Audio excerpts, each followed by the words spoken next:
Good for the male bladder. See? What's that there? All this going in the male bladder.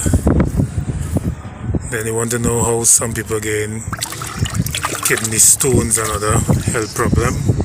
That's why 3, 4, 5, 6, 10 years you ain't clean your tank.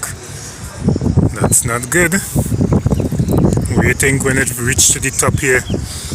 Where the rest of stuff going?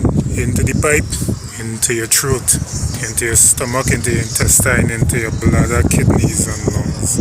Well, not the lungs, but other parts of your system, which could affect also the other parts like your